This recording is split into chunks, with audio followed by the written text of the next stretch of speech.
Assalamualaikum warahmatullahi wabarakatuh. Alhamdulillah wassalatu wassalamu ala rasulillah amma ba'du. Sekarang kita lanjutkan ya waqaf dan ibtida. Ya, waqaf artinya berhenti dan ibtida artinya memulai bacaan. Ya, kemarin sudah dijelaskan tentang macam-macam waqaf berdasarkan keadaan qori atau keadaan pembacanya. Ya.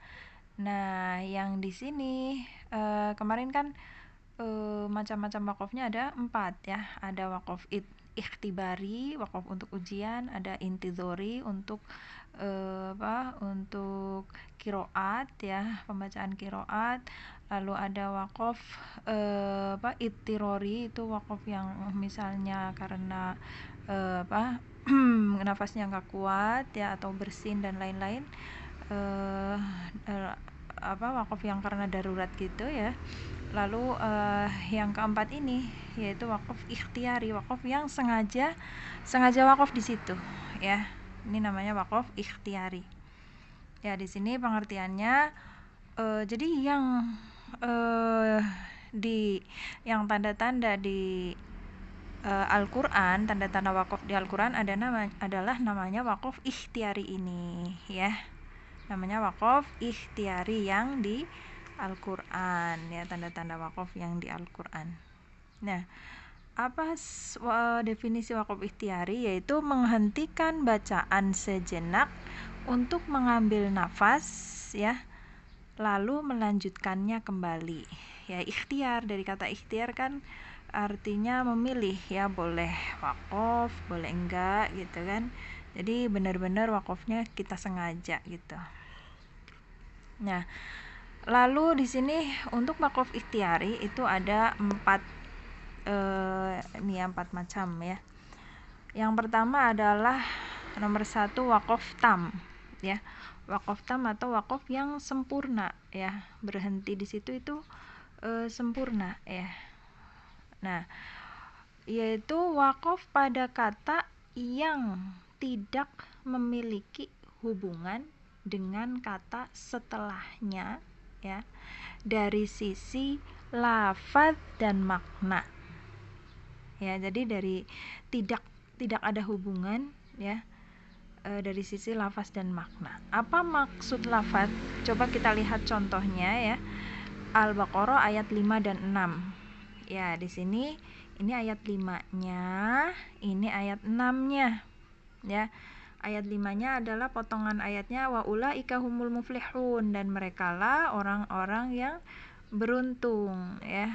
Ini sedang menceritakan orang-orang bertakwa atau orang-orang beriman ya.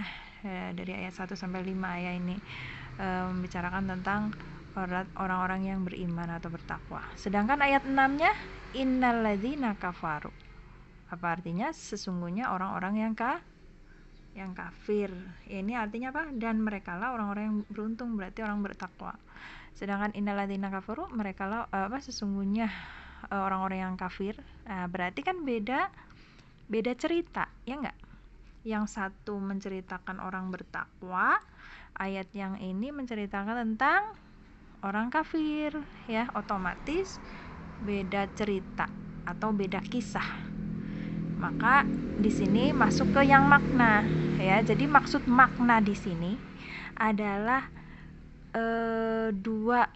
pada saat wakaf itu berhubungan enggak ya? Kan wakafnya di sini nih. Wakaf pada al-muflihun di sini. Wa ulaika humul muflihun. Nah, kita wakaf nih di sini. Nah, ini wakafnya sempurna karena tadi tidak memiliki hubungan ya dengan ayat selanjutnya atau dengan bacaan selanjutnya. Wakaf kan bisa di tengah ayat juga kan, gitu ya. Jadi tidak ada hubungan dengan kalimat selanjutnya ya. Soalnya yang ini tentang orang bertakwa, ini tentang orang kafir ya. Ini dari segi maknanya. Makna itu dari segi kisah atau cerita ayat tersebut. Adapun dari segi lafaz, maknanya lafaz di sini adalah lafaz bahasa Arab. Maksudnya pembentukan kalimat di dalam bahasa Arab Kalimat kan kita tahu ada yang sempurna ya, ada kalimat sempurna harus terdiri dari SPOK gitu ya kalau di dalam bahasa Indonesia. Sama seperti bahasa Arab ya, bahasa Arab juga ada SPOK-nya. Sama ya.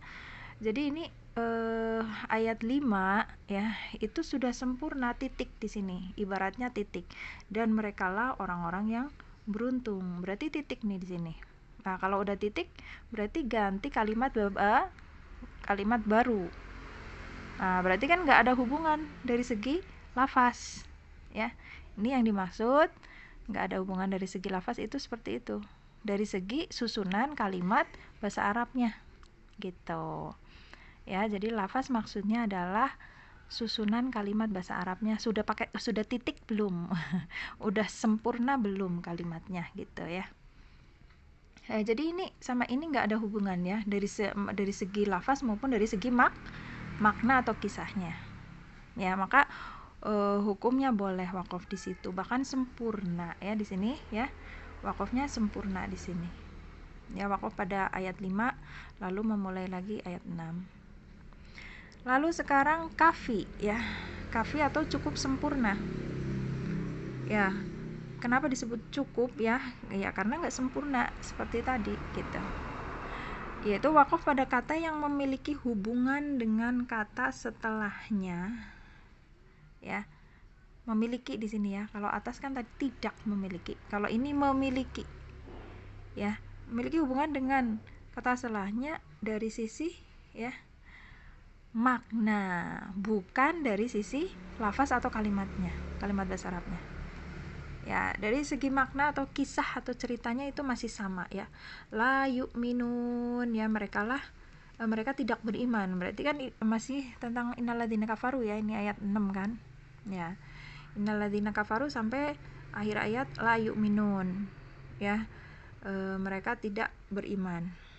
Ya. Lalu di sini titik gitu kan. Nah, lalu di sini khatamallahu ala qulubihim ya. Allah akan mengunci Allah telah mengunci hati-hati mereka. Nah, otomatis di sini dari segi makna masih sama ya. Ini kan memiliki hubungan dari segi makna ya. Jadi makna atau kisah atau ceritanya itu masih sama. Ini tentang orang kafir, ini juga masih tentang orang kafir gitu. Allah telah mengunci hati-hati mereka gitu ya. Jadi dari segi makna atau kisah atau ceritanya masih ada hubungan. Tapi dari segi kalimat ini udah titik ini. La yu'minun, mereka yang tidak beriman. Titik. Ya, kalau dalam bahasa Indonesia ini titik. Lalu berganti dengan kalimat baru.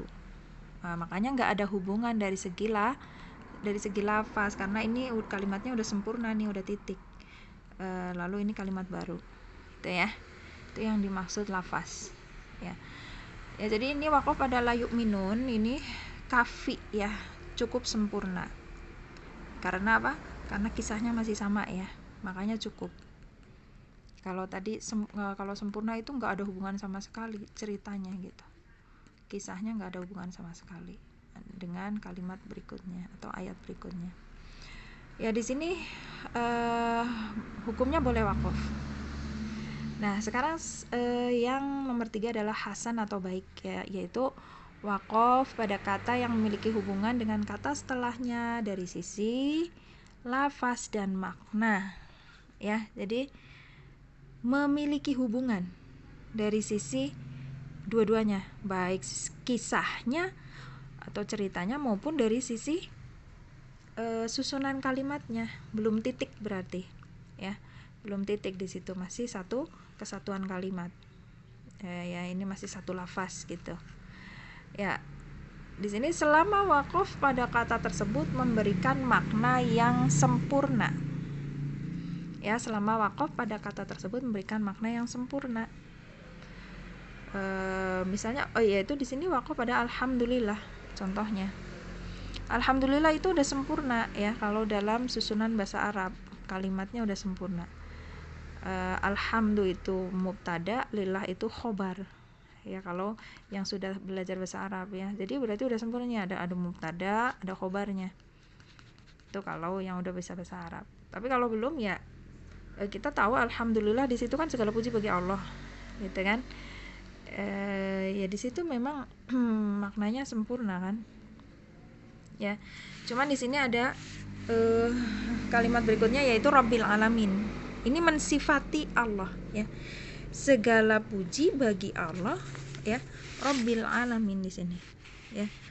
Rabbil Alamin adalah sifatnya, sifat dari Allah. Berarti kan masih ada hubungan ya.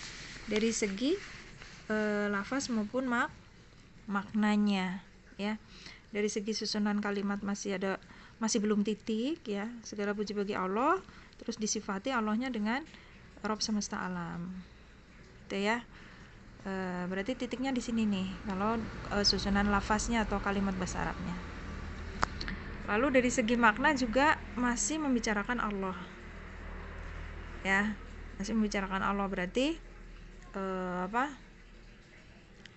memiliki hubungan dari segi lafaz maupun maknanya. Hukumnya bagaimana? Boleh waqaf tetapi memulai dari kata yang sesuai sebelumnya. Ya. Jadi boleh waqaf di sini nih, tapi mulai laginya dari sini. Ya, boleh di sini. Mulai lagi alhamdulillah gitu. Lalu diulang lagi. Alhamdulillahi rabbil alamin gitu ya. Jadi boleh waqaf tetapi memulai dari kata yang sesuai sebelumnya. Tetapi jika kata yang jadi memulai di sini maksudnya memulai bacaan lagi ya. Jadi kan alhamdulillah gitu kan, berhenti di sini nih. Lalu diulang lagi dari sini. Ya, memulai dari kata sebelumnya kan. Alhamdulillahi rabbil alamin. Gitu ya. Jadi itu yang dimaksud memulai dari kata yang sesuai sebelumnya. Ibtida namanya ya. Memulai kembali bacaan itu ibtida. Tetapi jika kata yang diwakafkan itu akhir ayat ya. Ini kan akhir ayat nih di sini. Kita berhentinya misalnya di sini nih. Ya. Atau misalnya di sini alhamdulillahnya ini akhir ayat nih, misalnya ayat 1 nih ini maka kalau dia ganti ayat di sini, misalnya di sini ayat 1 gitu, di sini nih dibuletin ya, maka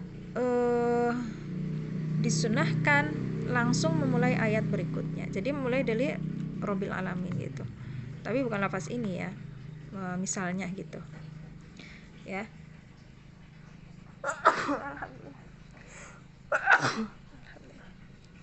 Ya, maaf bersin ya. Di sini jadi ya, jadi kalau waqaf pada akhir ayat maka bagusnya memulai ayat berikutnya aja, nggak usah diulang lagi ya. Itu kalau waqafnya di akhir ayat ya. Lalu di sini sekarang qabih atau buruk ya, yang keempat. Kita sudah keempat ya. Tadi kan ada waqaf tam, waqaf kafi, sekarang waqaf hasan. Ya, ini saya kasih lihat yang tadi tuh ya. Nah, itu kan ada waqaf tam, kafi, hasan ya. Dan satu lagi qabih. Itu ya. Nah, qabih itu nomor 4. Gitu ya pembagian waqaf ikhtiyari. Qabih itu bagaimana? Ya, qabih itu artinya buruk ya. Buruk. Kenapa buruk? Ya, kita lihat waqaf pada kata yang memiliki hubungan ya dengan kata setelahnya ya, dari sisi lafaz dan makna ya. Dari sisi lafaz dan makna masih ada hubungan ini nantinya. Karena waqaf pada kata tersebut dapat mengurangi atau merubah makna. Ya, jadi kalau hasan tadi, waqaf hasan itu sama-sama memiliki hubungan ya dengan kata setelahnya atau dengan kalimat setelahnya dari segi lafaz dan makna ya. Tetapi bedanya kalau qabih itu dia kalau waqaf pada kalimat tersebut itu akan mengurangi atau merubah makna ya. Bahkan kadang maknanya itu bisa menyebabkan kekafiran kalau sengaja ya. Bagi yang sudah bisa bahasa Arab tentunya ya. Kalau belum bisa bahasa Arab ya diampuni Allah karena nggak tahu ya. Ya. Contohnya di sini ya ayyuhalladzina amanu la taqrabus shalah. Nah, di sini kan waqaf pada as-shalah di sini. Boleh enggak gitu kan? Ya. Qabih atau buruk enggak waqaf pada di sini nih. Waqafnya di sini. Kita lihat artinya. Hai orang-orang yang beriman, janganlah kalian sholat atau janganlah kalian mendekati sholat. Otomatis masa orang beriman nggak boleh sholat atau dilarang sholat? Ya ini namanya buruk ya. Kalau berhenti di sini berarti wakofnya wakof qabih atau buruk. Karena di sini nggak boleh sholat, dilarang sholat. Tapi harusnya berhenti pada wa antum sukaro ya. Ini wakofnya harusnya di sini. Ya biar nggak rancu maknanya atau malah merubah makna, bahkan kalau sengaja kafir ya. Janganlah kalian sholat gitu kan ya. Itu kalau yang udah bisa bahasa Arab tentunya ya, dan kesengajaan. Kalau nggak sengaja ya nggak apa-apa ya, diampuni Allah. Apalagi kalau yang belum bisa bahasa Arab, kalau salah baca ya diampuni Allah ya, tetapi tetap harus belajar giat ya agar memahami bahasa Arab ya, karena bahasa Al-Qur'an. Ya harusnya di sini dan kalian sedang mabuk ya. Ya, janganlah kalian mendekati sholat dan kalian sedang mabuk gitu maksudnya. Iya kan? Nggak boleh sholatnya itu ada alasannya, dalam keadaan mabuk, sukaro di sini ya. Kalau nggak mabuk ya harus sholat gitu. Ya, jadi makanya harus berhentinya di sini nih, biar nggak qabih atau buruk. Ya, maka hukumnya tidak boleh wakaf pada as-shalah di sini, nggak boleh ya, karena qabih atau buruk. Ya, terus catatan, kesempurnaan melakukan wakaf ya didasari atas pemahaman terhadap makna Al-Qur'an. Ya, jadi semakin paham makna Al-Qur'an atau semakin paham bahasa Arab, otomatis sempurna wakafnya. Oleh karena itu, disarankan bagi yang belum menguasai bahasa Arab agar melakukan wakaf sesuai dengan tanda-tanda wakaf pada mushaf. Ya, jadi kalau nggak bisa bahasa Arab, kita ikuti tanda wakaf yang ada di mushaf ya, agar tidak salah, agar tidak qabih ya, agar tidak buruk wakafnya. Terutama tanda-tanda yang ada pada mushaf Mujamma Malik Fahad cetakan terakhir. Ya, ini adalah seputar macam-macam dari wakaf ikhtiari ya, wakaf yang pilihan atau wakaf yang sengaja ya berhenti pada kalimat tersebut gitu. Ya, barakallahu fikum, semoga mudah difahami ya. Subhanakallahumma wa bihamdika asyhadu an la ilaha illa anta astaghfiruka wa atubu ilaik. Assalamualaikum warahmatullahi wabarakatuh.